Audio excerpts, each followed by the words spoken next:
তো আজকে আমরা এসেছিলাম ম্যাজিক দেখতে। আমাদের বাচ্চা দেখো, সব ছোট ছোট বাচ্চারা এসছে ম্যাজিক দেখতে, আর আমরা দেখো কি বলবো, আমি এই বাচ্চাকে নিয়ে এসছি, দেখো আমার পপকর্ন খাচ্ছে, পপকর্ন।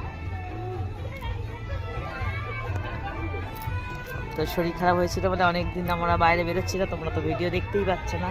যে ভিডিওগুলো দেখছো সেগুলো সব পুরাতন ভিডিও, এখনকার ভিডিও নয়। তো এই বাচ্চা সেই যাচ্ছে।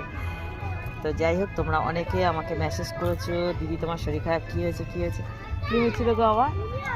আমার একটু ইনফেকশন হয়েছিল, কিডনিতে একটু ইনফেকশন হয়েছিল। তো এখন মোটামুটি ভালো আছি, সুস্থ আছি। তো আমাদের এই বাচ্চার সাথে থাকলে সব কিছু সম্ভব।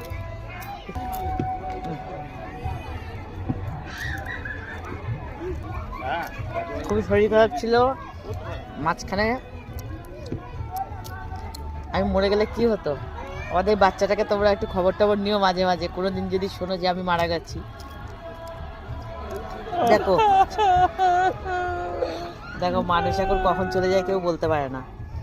কোনো একদিন শুনলে যে কী ব্যাপার, প্রিয়া দিদি ভিডিও পোস্ট করে ভিডিও পোস্ট করে, এবার কোনো না কোনো, ধরো আমার অনেক বন্ধুরা আছে, বৌদি বোন অনেকেই আছে, কারোর কাছ থেকে জানতে পারলে যে আমি মারা গেছি।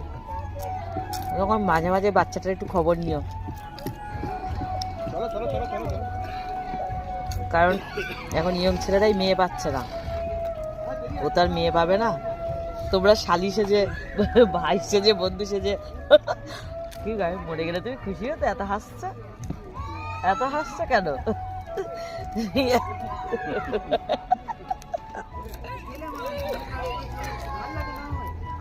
তো একটা জিনিস সত্যি, মানে আমি একটা প্রথম ভিডিও দিয়েছিলাম যে আমি অসুস্থ, ওই ভিডিওটা দেখে প্রচুর মানুষ আমার ইউটিউব, ইনস্টাগ্রাম, ফেসবুক সবাই এত জিজ্ঞাসা করেছে, দিদি কী হয়েছে কী হয়েছে, মেসেঞ্জারে মেসেজ করেছে।